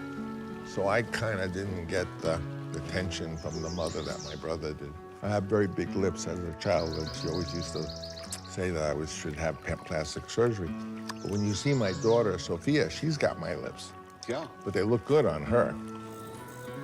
Up in the mountains, you find tiny medieval-era villages like Bernaldo, seat of the paternal family roots of this man, Francis Ford Coppola. Welcome, benvenuto. Thank you. One of the greatest filmmakers of all time. You have deep roots here. My grandfather always told the stories of Bernaldo Bella. And oddly enough, he never had gone back once he left as an American immigrant. But it became mythical to me. The story is that the family originally came from Lecce, and someone got the sister pregnant, and they killed her. And then they became briganti. So they were one step ahead of the law, and then they settled down and became laborers in olive fields. And that's really the origins of the Coppola family. Because the South was so oppressed by the North, it stayed the same. They haven't had 1,000 years of cheap gyp the tourist. And you come and you can walk out in the street. You're in a real Italian town where the people don't know anything about it. They'll invite you to their house for dinner here, quite innocently. How long that will last, I don't know. What we're looking at here is a food. I thought you'd get a kick out of lambrascione, or my family call it lambrajune. It's the bulb of a flower, a hyacinth. Wow. You score it, and then you put it in deep fry, and that turns into a flower. Beautiful. Oh, wow. This is incredible. So you may have some history with this house. I mean, was it your grandfather was boning the help here? Or was it... You heard that story. My grandfather was, they called him Zumpe Balcone. He was girl crazy. And he would go up on the roof and go down to where the maid was, Palmetta, and conduct this affair.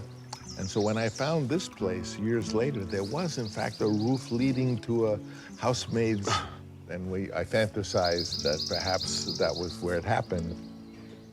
Dove, we have to have more food. Prende the seconda. This is a dish, we called it codene. How do you call it? Potenna. Yeah, this is like basically, my father said, Big skin. This is the football. Wait a minute, you had this at your dinner table as like a young man, as a kid? A little kid. Wow. I hated it. Of course. But now I don't.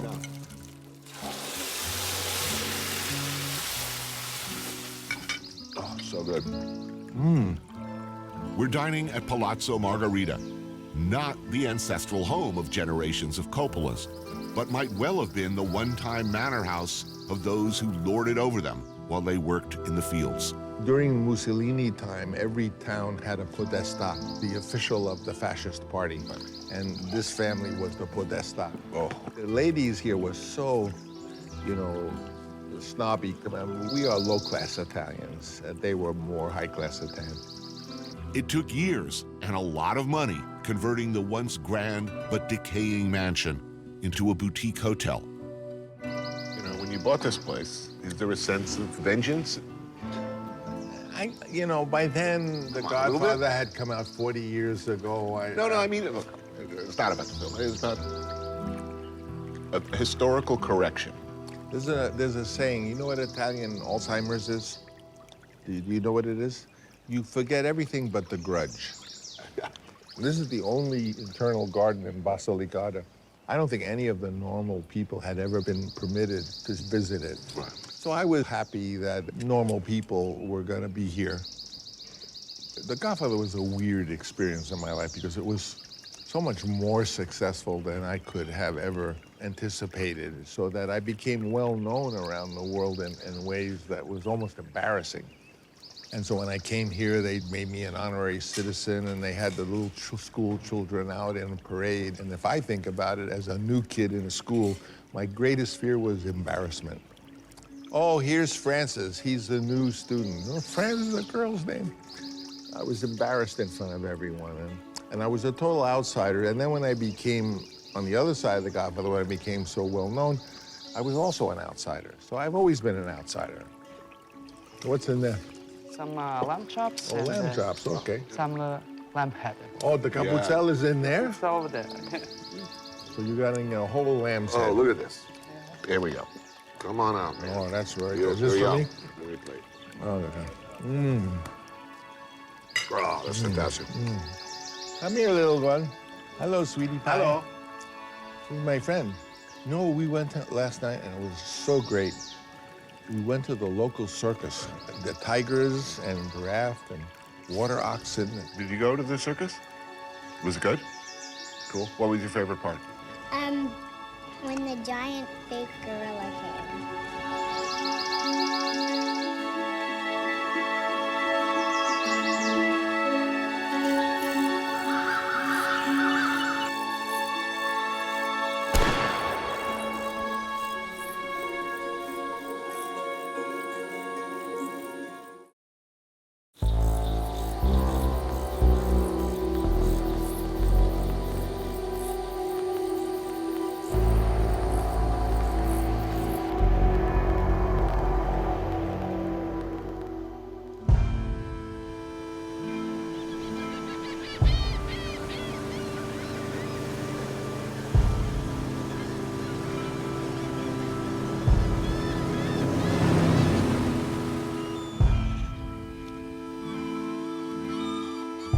bellissimo. Che porto, eh?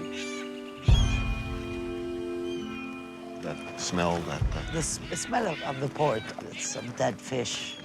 It's not fresh fish. It's dead fish. No. Today, we fish. Ah, e allora? No, poi tieni le scarpe. Ma no, me le tolgo. Va bene. Franco, tira sotto, Franco. Vabbè, va fatto già, vai.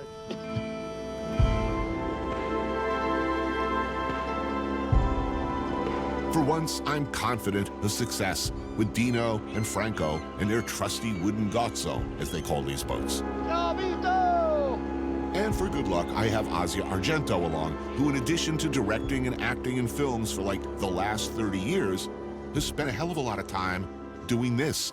No, riti da posta sono. Ah, la vedo, non è così. Se vuoi ti aiuto io di qua. Ah, metto... Devi lavorare all'impiedi se vuoi imparare. Oh, ma io lo so fatto, guagliò, l'ho fatto 1000 volte. Ma sai quanti Io scappi faccio le gambe, madonna mia. Oh, Cristo, te puccione. Dai, hai visto come so forte, oh? Quasi un uomo. Le donne sono quasi uomini. You've never done this? I've done this. I've stood there and watched somebody else do it. Oh, eccolo il scorfanello. Scorpion fish. Oh, nice. A little one. Ok, Anthony, dai, take over. Ciao, Magno, non ha perduto un senso, dai, che cacchio. It's good for the hangover. No, forearm. It's very good for the hangover. Viene leggera? Sì. Oh, che bello! È il serpente di mare. Beautiful. You're making him talk like a little hand puppet, too. He's like, he had his little hand. Hey, you had too much to drink last night. Non morde, dai! Ma lo so, ma la testa me la vado. Sì, se lo vuoi ammazzare ti tiro un morso in testa.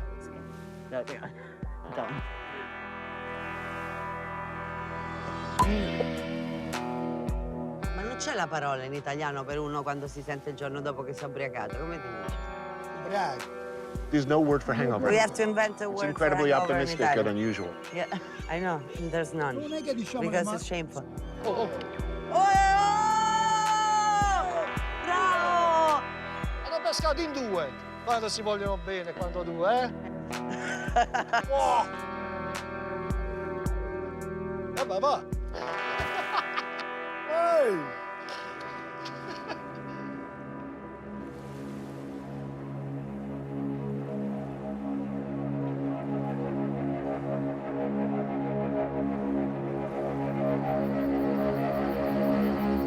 Mette buche, eh?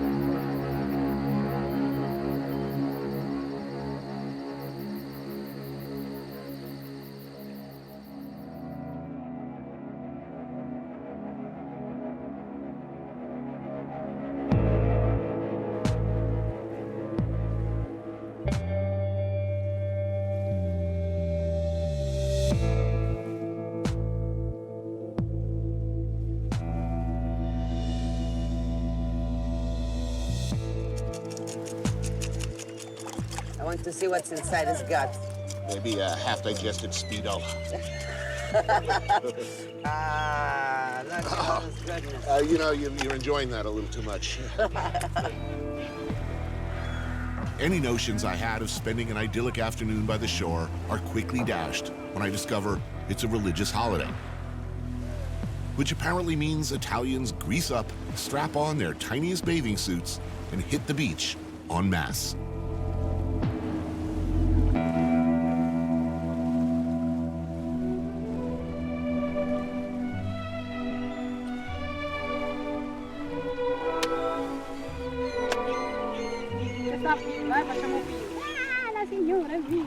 Our intrepid fisher folk and some friends collaborate with Asia and me on a picnic/barbecue/beach party. Okay, and the two lobsters. Look at all that roe. Le uova, Oh, that, I mean, that tamale. Che bello. Questo è l'ho cotto alla monopolitana. L'ho cotta come mi ha insegnato mia E madre. come si fa? Questa si mette prima olio, aglio e cipolla. Sì.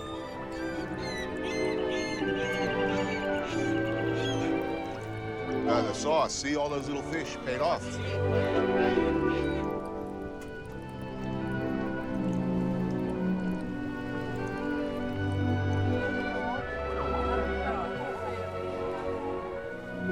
in already, my God. You're not waiting. Good, I'm in. Oh, manana. They're hungry. Yeah, that's it. Starving. Super. It's good. Joe. Mi ero dimenticato il nome, la verità. The lobster looks great. Mamma mia. La femmina bugiarda m'ha lasciata.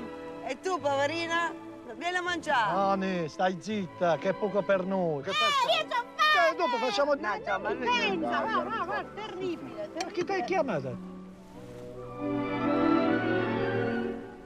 Bravo, Franco, come sei bravo a pulire.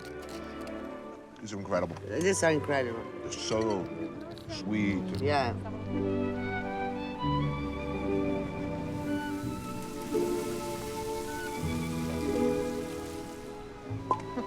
Sì, vino. Guarda un po', mia moglie sta guardando. Che se non sta, Se non sta guardando? Ne faccio 2 bottiglie di vino, ormai lasci se l'ho preso. Aspetta, quello. Oh, look at this. Ma è vuota! È finita già.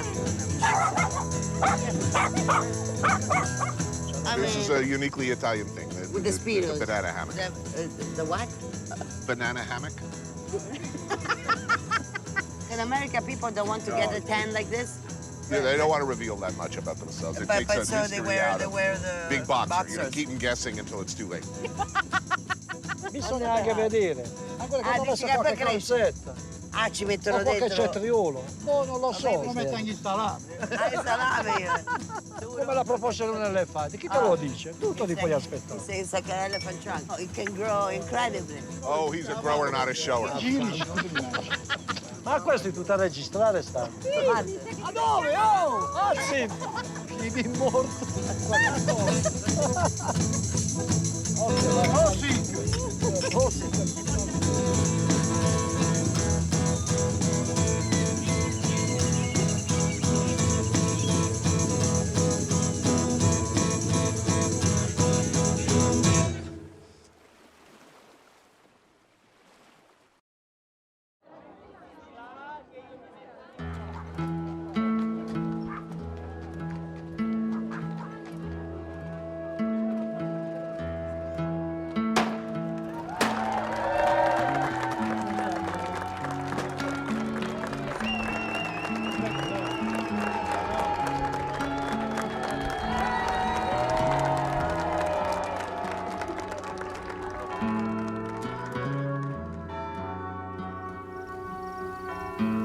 The heel of Italy's boot has been referred to as the land of remorse, La Terra del Rimorso, which also translates to land of the rebitten.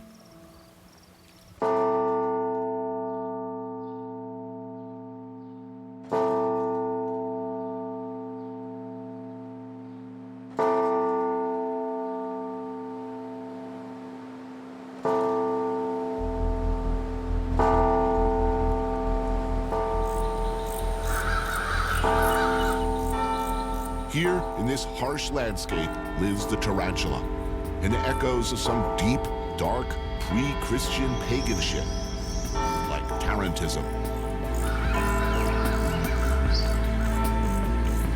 A dance, a ritual, an exorcism, an expression of unspeakable desires.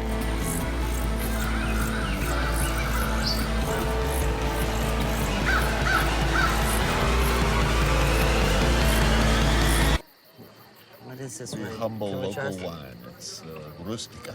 Rustico. Rustico.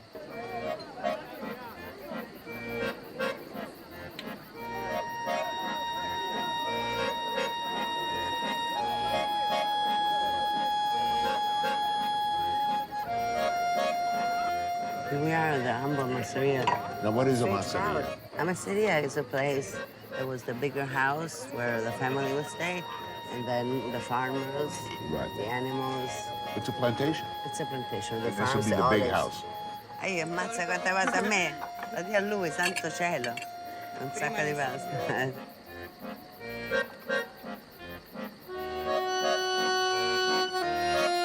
The women are very provocative, huh? To say the least. It's like at your place in America. Hookers. No, it's Hooters. Hooters. Hooters. Local Apulian superstition has it, if a tarantula bit someone, most often a woman while she worked the fields, it could lead to some pretty direct and disturbing demonstrations of carnality and desire. The victim tortured by something supernatural, toxic, for which there was only one cure. La taranta. It was the kind of music that was played for these women who were possessed, bit by the tarantula.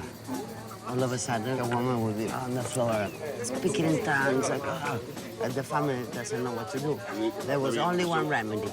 Calling the musicians in, they would have this kind of ecstatic and orgasmic pretty much moment where they were released from this ultimately sexual possession.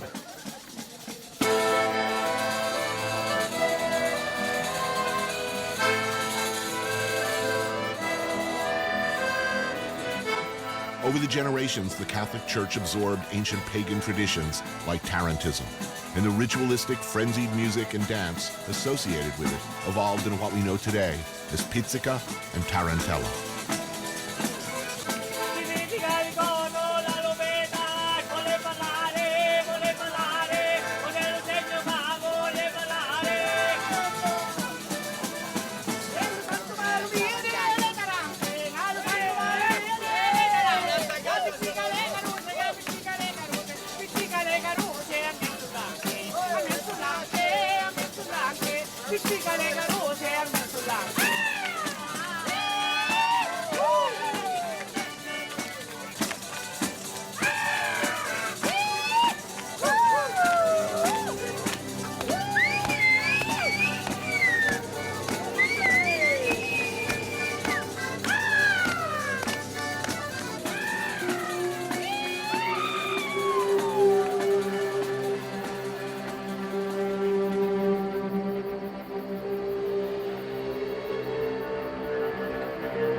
While elsewhere in Europe, belief in afflictions like tarantism died off, down here, old-school rituals are still practiced. Victims of the tarantula's bite experience swelling, pain, spasms, and when exposed to music, hysteria.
Wow. There's a sense of vastness that I'm not used to.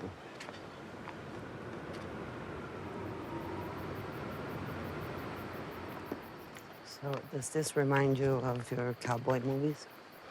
A little bit. Yeah. Yes, the lone gunman out for vengeance would be riding in a long shot over there.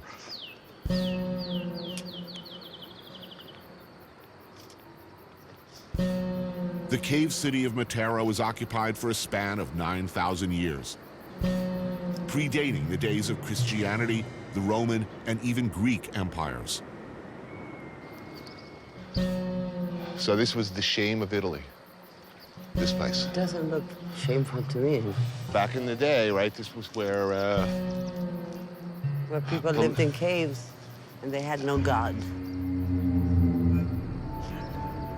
After centuries of neglect, Matera's cave communities became, for post-war Italy, a symbol of national dysfunction, backwardness, and horrifying living conditions. I mean, this is an area that was known for briganti, outlaws, bandits. So this was always where, you know, the losers were sent.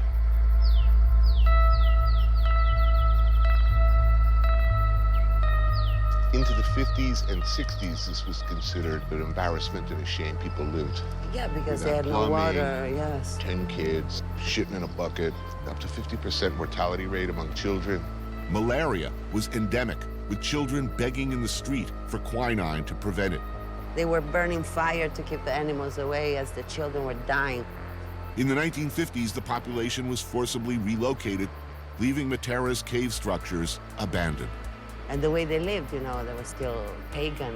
And of course now it's Because of Mel Airbnb. Gibson and all the Christ movies, because it looks like Jerusalem at the time of Christ. And it's strange that, you know, in a place that had no God, they shot all the Christ movies.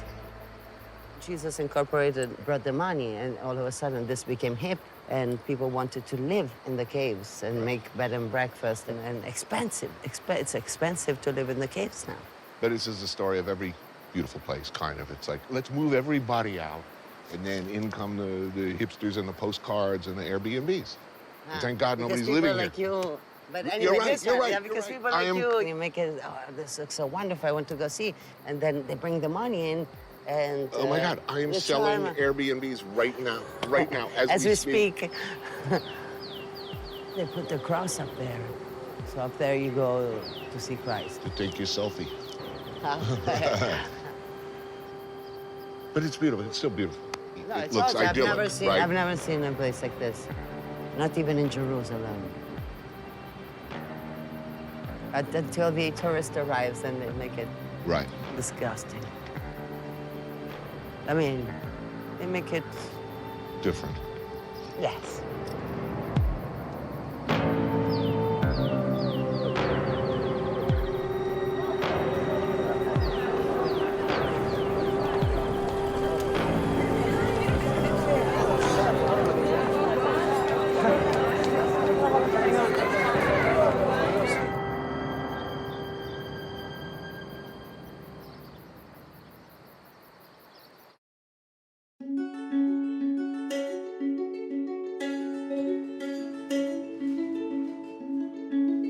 Alla riunina, la viola, da zitaiola degno e de dice da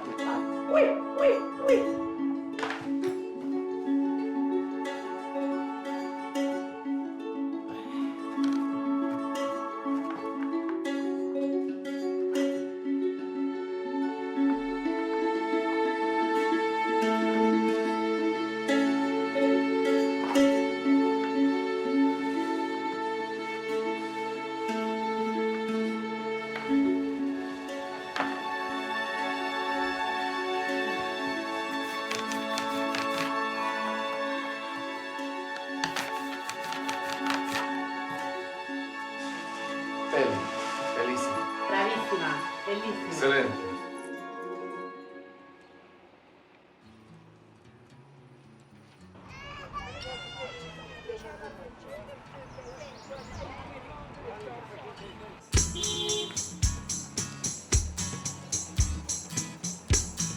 My grandma died when I was a kid, and those of you who know me know I'm always on the lookout for another one.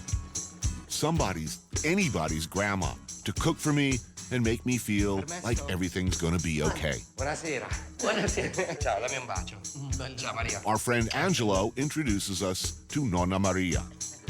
Che belle le orecchiette, eh? E si vede, guarda com'è carnosa. Sì. No, magari se vuole ne mettiamo un pochino, dai, mettilo, dai. Come vuoi? Facciamo abbondante, Anthony, dai. Mettici il formaggio. Sì, subito. Formaggio ricotta, Cacio ricotta. Cacio ricotta. Eccezionale. Sì. Okay. What's the difference between ricotta and cacio ricotta? Cacio è cavallo. It's a bit smoky. Oh, che profumo, complimenti. Mangiate, buon appetito. Grazie. Grazie, signor Rosario, la luce del Signore, nostro in pace, Padre, Figlio, Spirito Santo.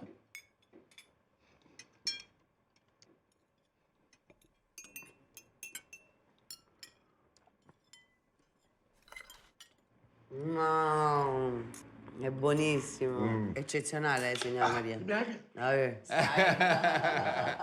Vino. Che vuole Maria? Vino? Sì.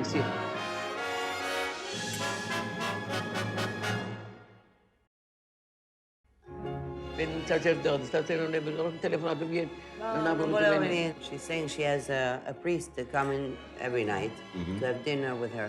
È un bravo uomo. Sì, no, è bravo, come un figlio per me. Giovanni si chiama? Sì.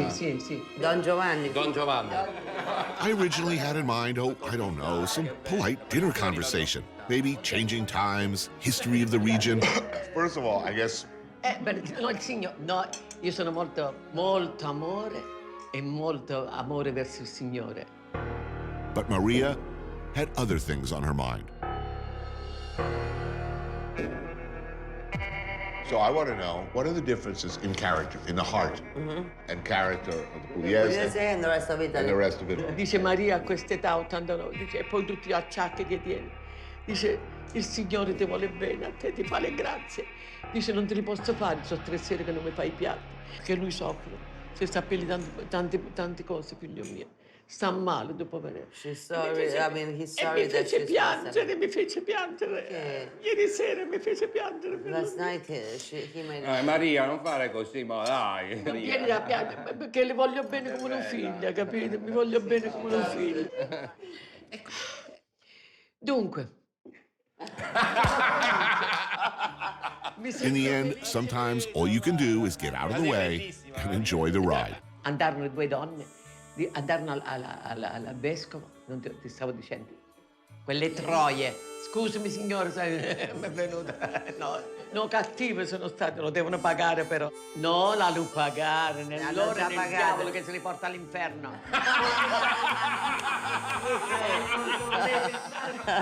Aspetta, vuole chiedere una domanda, Anthony. Sì. Why, is it St. Peter or St. Paul or both? Why are they the I peperoni non li vuoi Allora, assaggiare? Oh, super. Tu quanti figli hai, Maria? 2, un maschio e una femmina. Un maschio e una femmina. Ma sono brave tutte e 2, tengo dei figli di oro, guarda. E Maria, però non ti vengono le lacrime, mi fai dispiacere, no, Maria. No, ma dai, sono lacrime di gioia. Dai, è la gioia, brava, la gioia, gioiosa ti vogliamo. La gioia. La gioia ci vuole, brava Maria. Senti. Come ti senti con le gambe? Le gambe? Ah, che quello è qua.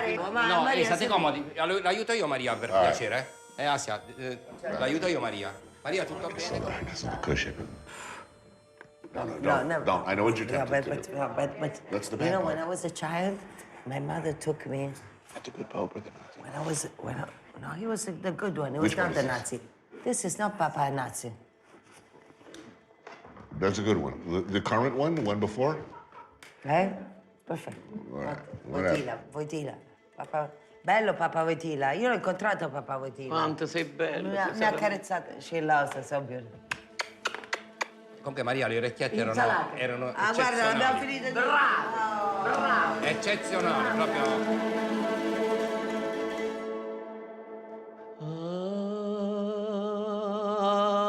Ave Maria, Vergine del cielo, la prece nostra si volge a te con fervore, perdona noi peccator.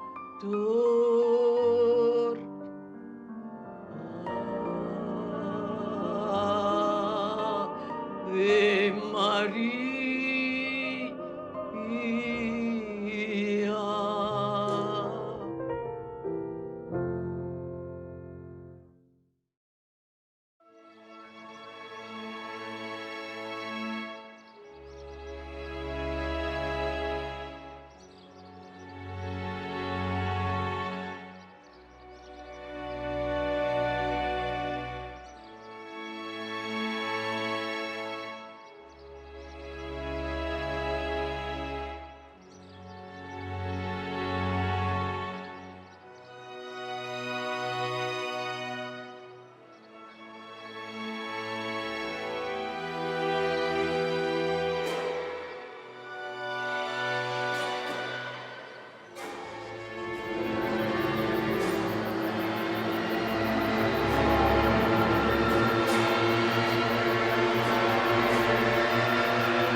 You know why the streets are empty?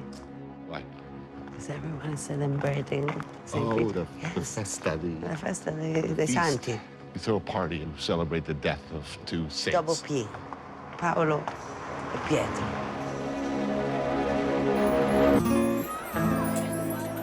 The festival of local patron saints Peter and Paul is equal parts religious celebration and a big party. But I'm not going. All right. You don't want to go see the feast of the saints? No. I did not. I'm named after a saint. But, but I have... Which Anthony? Which Antonio? One who loves animals. No. Cooked. No. But with Antonio, there's Antonio, he loves kids. I like kids. But not cooked. So, you have been reading up on St. Peter, I've been reading up on St. Paul. You know, two people were brutally, one was crucified upside down. Peter. My guy had his head lopped off. Oh, he was beheaded. He was beheaded. For certain. St. Paul wasn't like a nice guy. No, he was terrible. He was in charge of persecuting heretics and Christians. Yeah. Anyways, he's on his way to Damascus to torture the fuck out of some more Christians. And he experiences a blinding light.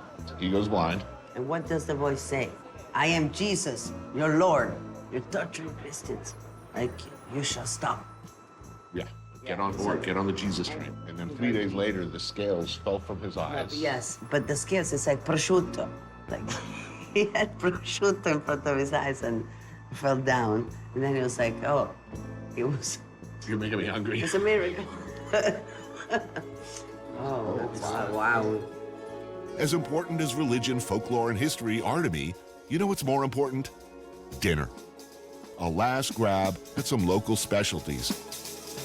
In the past, the town was considered a sacred site, protected by St. Paul, who, according to local belief, made the land and its inhabitants immune to the bites of poisonous animals, especially the tarantula. That's why, here you go. A few final moments of happiness, far from the madness. But it's going good now. I mean, look at it. It's beautiful. The streets are incredibly clean. I mean, I've never seen, like, when you walk around the streets, they shine. There's more money, there's more tourism. But what is this hiding? Because for me, when I see perfect beauty, I always wonder what's behind.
Parla più piano che nessuno sentirà.